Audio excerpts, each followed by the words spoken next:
네, 안녕하세요, 여러분. 오늘 이 실전 문제에서 배웠던 내용들 가지고 한번 이 식량 작물 요 내용들, 이 문제를 푸는 게 사실 정답은 아니고 이 문제에 대해서 얻을 수 있는 것들을 좀 정리해 보면 좋을 것 같습니다. 그래서 우리가 일반적으로 식량 자원이라고 하면요. 이 식량 자원은 크게 두 가지로 구분을 할 수 있다고 했습니다. 그래서 작물이 있고 또 하나는 가축이 있었죠. 그래서 작물과 가축. 저희가 수업할 때 그 총균세에서 나왔던 내용들. 인류가 시간이 지나오면서 작물화 시키고 가축화 시켰다라는 거 정도 알아주시면 좋고요. 이 작물은 크게 세 가지를 배웠습니다. 네, 어떤 걸 배웠냐면 쌀, 밀, 옥수수에 대해서 배웠고요. 가축은 소, 양, 돼지에 대해서 배웠습니다. 그래서 이 내용들이 있으니까 요것들을 이 문제에 나와 있는 이 자료를 어디에 딱딱딱 분류할 수 있는지, 그리고 수거처럼 나오는 그 용어들을 어떻게 정리할 수 있는지를 한 번씩 보도록 하겠습니다. 자, 이렇게 봐서 1번 문제 보면 음식 자원 이런 것들이 많이 나왔으니까 음식과 관련해서 생각해 볼 수 있을 것 같아요. 그래서 요것들을 조금 줄여보겠습니다. 제가 좀 밑으로 내리고 크기를 좀 줄여볼게요. 이렇게 좀 줄여서 밑에다 내려놓고, 그 다음에 여러 가지 항목들이 있으니까 이 항목들을 한번 여기다 넣어보도록 하겠습니다. 첫 번째로는 1번 문제는 음식과 관련된 거였는데, 그래서 쌀과 관련된 음식 뭐 나왔어요? 네. 나시고랭이 나왔죠. 그래서 나시고랭 말고도 뭐 필라프, 그 다음에 리조또 뭐 이런 것들, 쌀로 만든 음식들 여러분들 상식처럼 많이 나오고 있습니다. 자, 밀은 뭐냐면 피자가 나왔었고요. 멕시코에서는 타코 이런 것들이 나왔습니다. 그래서 약간 멕시칸 음식 하면 이런 것들이 좀 떠오르시면 좋지 않을까라는 생각들이 있고요. 1번 문제에서는 뭐 이런 것들은 상식이어서 사실 안 적어도 되고 하는데 그래도 한번 적어봤고요. 그 다음에 여기서는 수출량이 나왔어요. 수출량. 그래서 수출량 한번 정리해보면, 수출량에서 제가 기억하실 때 쌀을 기억하려면 수출량에 있는 그 이미지들을, 약간 느낌들을 기억하시면 약간 아시아 느낌을 기억하시라고 했죠. 그래서 여기서 나오는 것들은 뭐 미국, 중국, 인도는 워낙 너무 많으니까, 그래서 뭐 여기에서는 타이, 뭐 베트남, 뭐 이런 국가들이 많이 나왔었던 거 기억하시면 좋고요. 자, 밀하면 여러분들 러시아랑 우크라이나 수출은, 네, 러시아나 우크라이나 이런 것들이 요 국가들이 많이 하고 있고, 또 하나 기억해야 되는 게 오스트레일리아, 호주 정도는 기억해 주시면 좋지 않을까 싶습니다. 자, 옥수수 하면 어떤 느낌들을 기억하시냐면 아메리카 느낌을 기억하시라고 했고, 그래서 뭐 미국이 많긴 하지만 미국을 빼더라도 아르헨티나, 그다음에 브라질 이런 나라들이 요 식량 작물과 관련돼서 많이 나오긴 합니다. 근데 미국도 있으니까. 그래서 아메리카 느낌, 옥수수는 쌀은 아시아 느낌. 그래서 밀은 약간 뭐 오세아니아, 그다음에 뭐 유럽 이런 데에서도 많이 자라고 뭐 딴 데에서도 막 많이 자라긴 하죠. 그래서 요 정도를 1번 문제에서는 얻어낼 수 있을 것 같습니다. 그래서 1번 이렇게 기억하시고요. 자, 2번 문제 가보도록 하겠습니다. 2번 문제는 지도에 표시된 세 국가의 A씨 작물의 1인당 소비량이에요. 그래서 1인당 소비량도 뭐 1인당 소비량도 있는데 뭐 수출량, 뭐 소비량, 뭐 이런 것들을 비슷하게 보시면 되겠습니다. 그래서 굳이 한번 적어본다면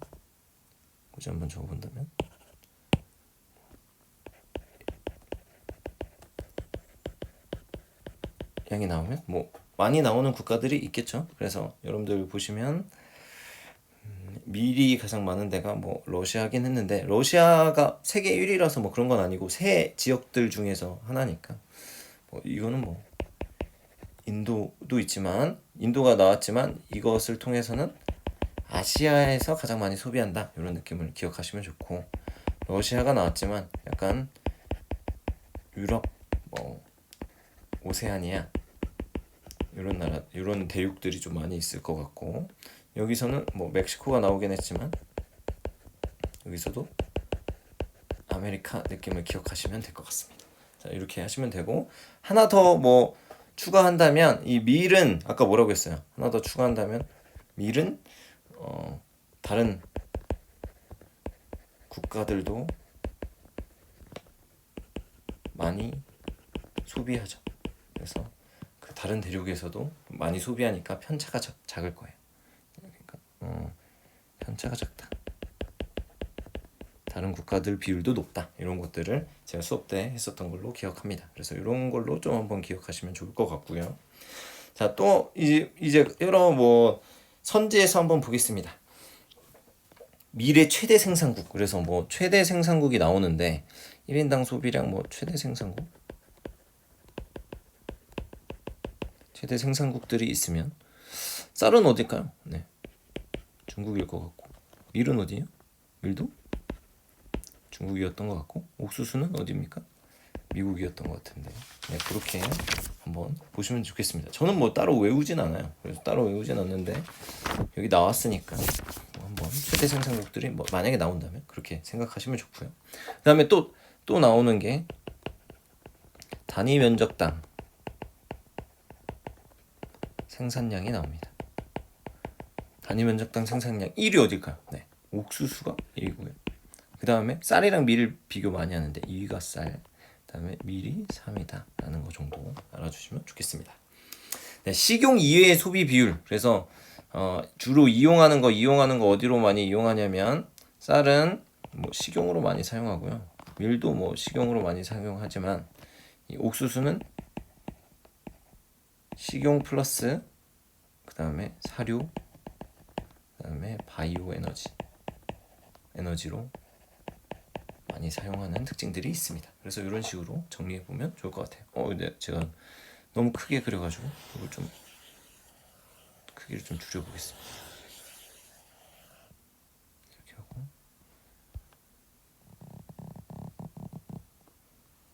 크기 좀 줄여서 다음번에도 할 수 있게. 자, 보겠습니다. 그 다음에 내한성 및 내건성. 그래서 재배 범위와 관련해서는 재배 범위, 재배 지역으로 보면 밀이 가장 넓은 거죠. 가장 넓은데 그 특징들은 내한성, 내건성이 높은 거죠. 건조한 데서 잘 자라고 추운 데서 잘 자란다. 이런 거 하나 알아주시면 좋고요. 인도는 멕시코당 1인당 밀 소비량은 요 자료된 제시에서 볼 수 있었던 겁니다. 자, 이렇게 됐고요. 2번 여기까지 특징들을 알 수 있습니다. 3번 보면 아시아의 주요 식량 작물 생산량이라고 되어 있는데 아시아의 특징들을 좀 찾으시면 될 수도 있을 것 같아요. 그래서 아시아는 쌀을 가장 많이 생산한다. 여기 수출량, 1인당 소비량 다 아시아를 생각하시라고 했고 여기서 하나 더 알 수 있는 거는 그 밀은 좀 건조한 데에서도 잘 자란다. 내한성, 내건성. 그래서 아시아에서도 좀 중앙아시아 이런 데들도 알아주시면 되겠습니다. 그래서 아시아 기준으로 보시면 아시아에서 많이 자랄 수 있고요. 그다음에 쌀은 뭐 어디냐면 동남아, 그다음에 동부아시아 뭐 이런 데들이고 옥수수 이런 데들은 중국이 가장 많이 생산하는데 특징은 또 크게 따로 없으니까 이렇게 하고 나머지를 옥수수를 찾으면 될 것 같습니다. 자, 이렇게 되어 있고요. 자, 생산량 대비 수출량 뭐 이런 것들이 나오는데 이것도 좀 더 작게 하겠습니다. 크기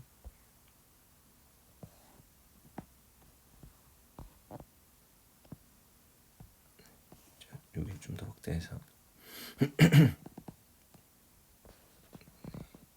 쌀밀 옥수수 이 정도 나와야 될 것 같아요. 자, 이 부분 또 해보도록 하겠습니다. 자, 여기서 생산량 대비 수출량라고 보시면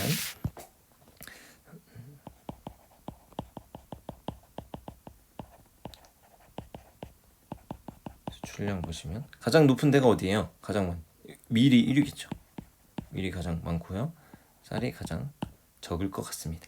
그래서 생산량 대비 수출은 밀이 가장 많이 하고 그럼 자연스럽게 옥수수가 2위 정도가 되겠죠. 라는 거 알아주시면 될 것 같고요.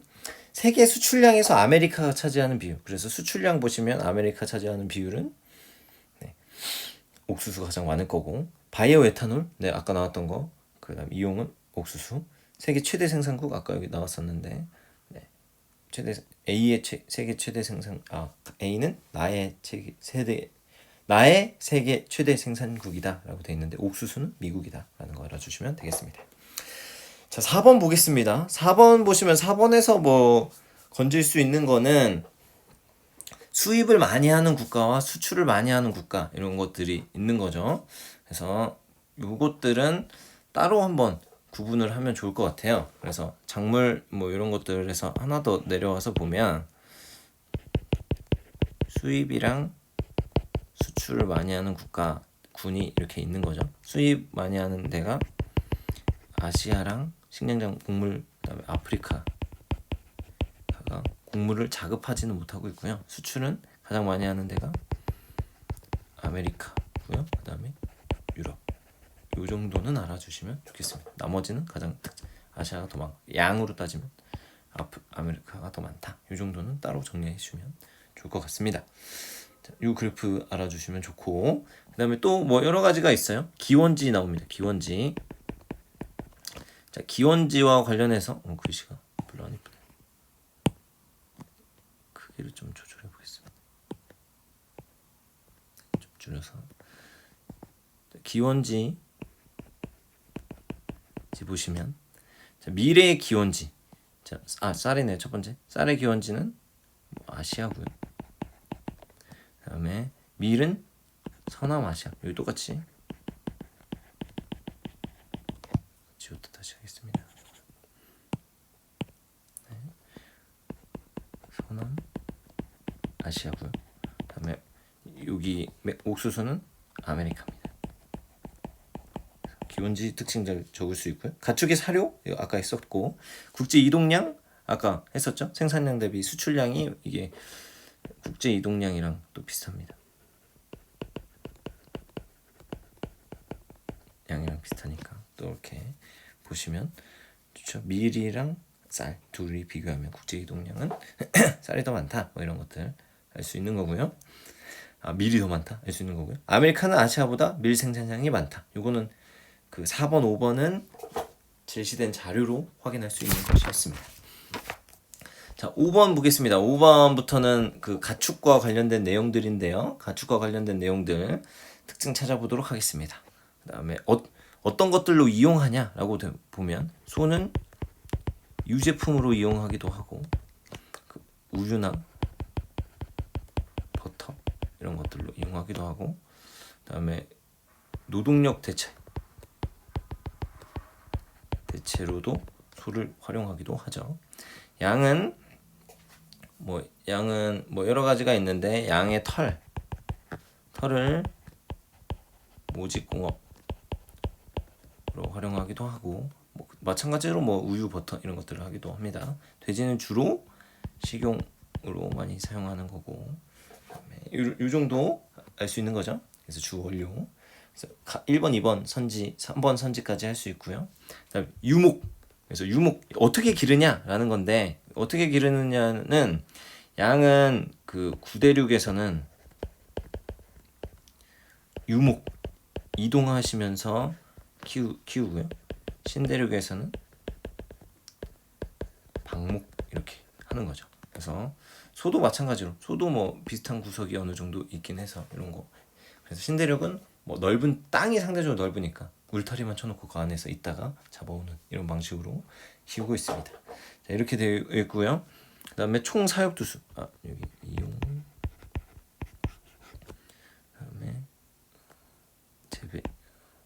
기르는 방식. 사육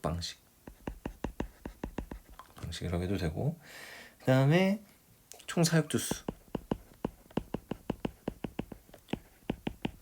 사육 두수가 뭐예요? 뭐 이런 친구들 많은데, 두수는 머리수라는 겁니다. 총 사육 두수 1위가 소, 그다음 2위가 양, 3위가 돼지다 라는 거 정도 알아주시면 좋을 것 같습니다.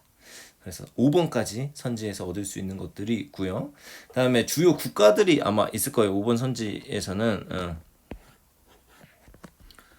주요 국가들이 있습니다. 그래서 주요 국가들 보시면 소는 어떤 특징들이 있냐면